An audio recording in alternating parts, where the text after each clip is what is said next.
Hello, everybody, and welcome back to more of the Agent series, where we're starting Chapter 2. In the previous episode, we finished Chapter 1, so we get to start Chapter 2 and start doing some really cool things. However, first, we have to talk to all of my companions. Hey, I know I've been busy, but when are you gonna buy me that drink? Something going on? Or are you just feeling friendly? Little of both. I know how you treat girls on missions. You see someone you want, you go after her and make her want you too. It's a fun game for a while, but we both can play better. You agree? I like a game that has challenge. So, let's take a walk and find a cantina.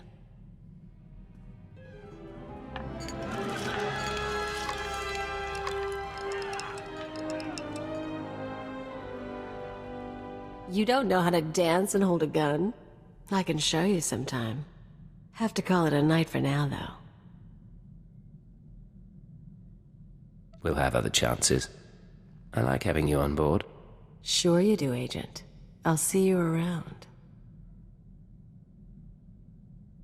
So nothing too crazy happened there. They just went out and had a little bit of fun. They didn't do anything, if you know what I mean. Which means that my character is either, one, not interested, or she is not interested. You said you wanted to talk. What?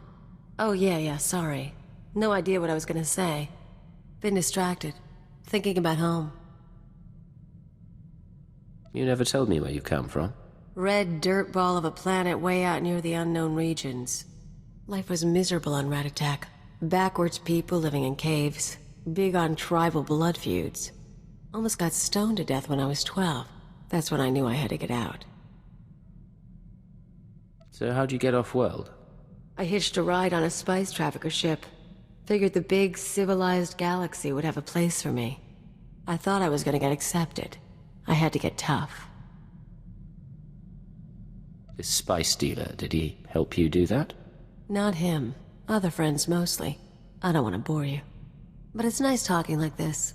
We should do it again. Koliya is a mystery. She starts off kind of hard and gritty, but as you get to know her, she's a bit of a softie. But like I said, she's a mystery. You smell burnt flesh? That's my fingers. Gun overheated in the last fight. So, all that one-shot kill stuff you do, where'd you learn it? It's called aiming. You let go of the trigger and look before you fire. Doesn't have much style, does it? I learned to shoot with a friend of mine. First year out of Ratatak, I was a mess. Me and Amspecial hooked up on a tramp freighter. She was running too. We stole a holdout blaster and shared it. You were young, innocent, just looking to protect yourself. I was. She was something else. She had gang connections, so one time we were raiding the ship's cargo bay, planning to sell whatever we get. Turns out it was an exchange ship, syndicate stuff. We've just pried open the storage crates when we figure it out. We're dead meat, right? They must have had quite a reputation. You cross the exchange, they track you down and cut you up. Best we can figure, I torch the place while Ampsby grabs a dockworker. Then we sit and wait for the exchange. Enforcers finally show. We blame the dockworker and say we came to stop it. Prove we're exchange material. They bought it. Risky. But I guess it paid off. Best kind of risk. Amspecial ended up worse off later, but it was great for me. She was fun. We ever run into her, we should get together. Time of the century. Now, of course, my character is not going to reveal the way or where he actually learned to shoot and how he learned to shoot, because that is stuff that we'll figure out in Trellis of the Eidolon, but he doesn't want anybody else knowing that because it's a little bit of a secret. Agent, we're finalizing our exit report for the diplomatic service. 34 pages of seating charts, ambassador profiles, and appendices. We'll transmit it to our superiors, and then we're yours full-time.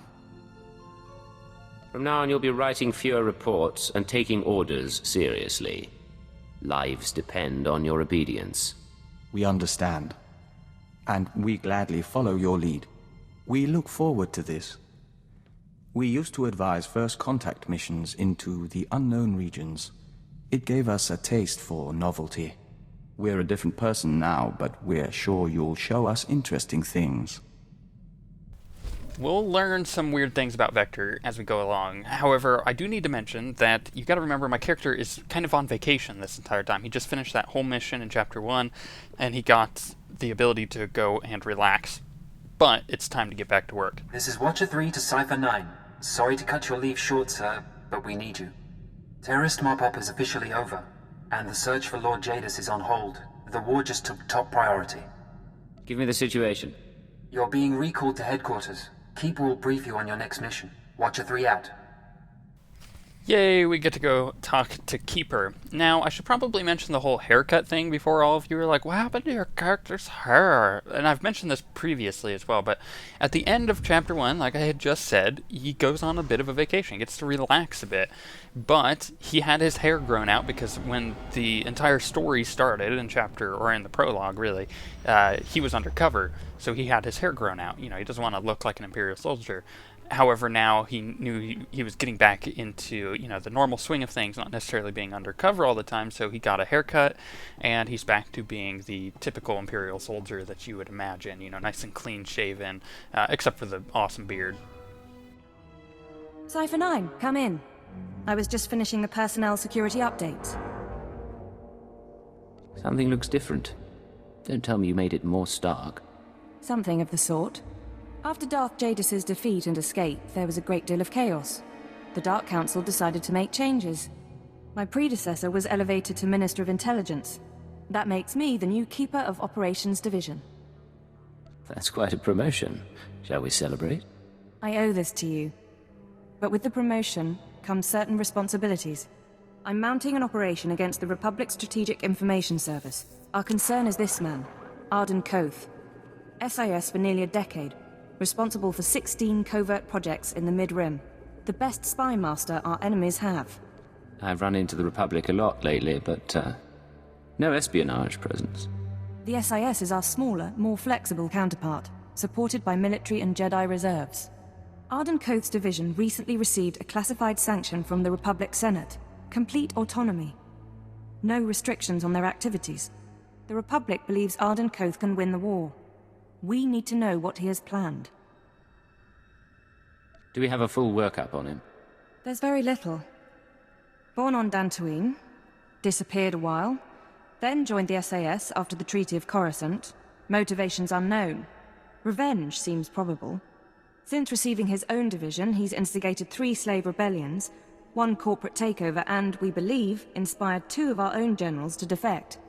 Now imagine him with unlimited resources and no ethical restraints. Does he have vices? A mistress? Anything? Not that we can find. Maybe you can do more. Imperial Intelligence has leaked documents to the SIS suggesting that one of our trustworthy agents is traumatized.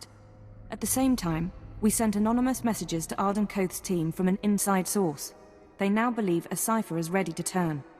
I want you to make contact with the SIS and offer to be their spy inside the Empire. I've been a pirate and a terrorist. I can be a traitor too. Your objective is to earn their confidence, uncover their plan, and eliminate Arden Koth himself. This is a long-term, deep-cover mission. I should warn you, this sort of work can be psychologically taxing. You will be isolated. Even most intelligence personnel won't know the truth. Koliya and Vector, are you asking me to abandon my squad? Your people don't have intelligence backgrounds, so the SIS won't suspect them, and you'll need their support. We've set up a meet with one of Arden Koth's men. You leave for Nar Shaddaa within the hour.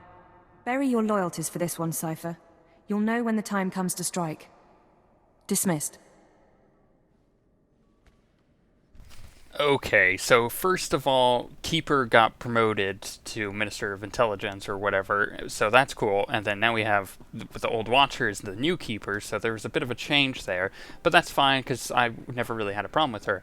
Then the big thing is we get to become a double agent. We get to go pretend like we're working for the Republic, and in fact we actually have our own little mission we're going on. Now we get to pretend we're working for the Republic, but they think that we're still...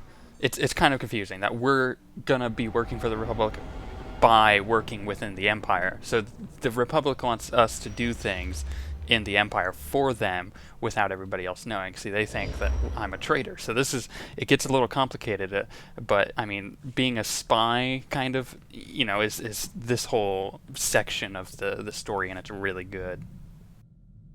Nar Shaddaa again. Casinos, death sticks, and head games with Watcher X. Think selling out to the Republic will be more fun? We get to lie to a whole new group of people. You know it. Don't forget to squeeze them for all they're worth. You are the conscience of our team, as always, Koliya. For what it's worth, Cypher. We have our own doubts about this mission, but whatever happens, our loyalty is to you. Anything in particular you find troubling?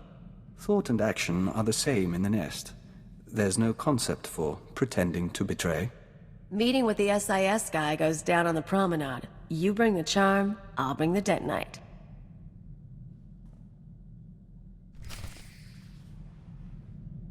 So I could obviously talk about the whole Killick thing there that he was talking about, but I'm going to skip over that because I don't like bugs. Look, I'm just being honest with you. So instead we're going to talk about the SIS. Now the SIS isn't as professional as the Imperial Intelligence. However, you have to know that what the new Keeper was saying there is that they pretty much don't have any restrictions on what they can do anymore, which is dangerous.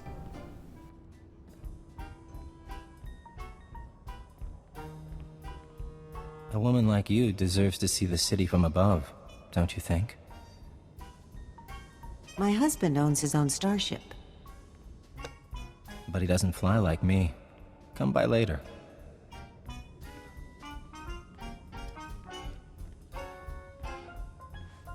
Oh, she didn't finish her drink.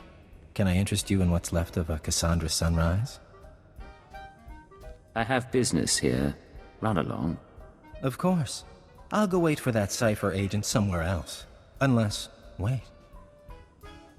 Codename Hunter, Strategic Information Service. I hear you want to switch sides. No sob stories, no questions. You do us a favor, and then you meet your new employers. You aren't going to confirm my identity? I did that as soon as you stepped onto this moon. It's why I had time to kill with my lady friend. Besides, I don't trust your motives anyway. I don't have to. That'll be my superior's call. Are your superiors this arrogant, too? Well, most people say I'm charming. I guess would-be Imperial traitors bring out the worst in me. A new droid factory opened up recently, thanks to the Empire's latest partnership with Nemro the Hutt. Supposed to manufacture hunters, crawlers, Jedi killers. All the best. You're going to do something about it. Give me a location and enough thermal detonators, and it's done. Maybe. But then you're branded a traitor, and we're out a double agent. Hardly worth the trouble.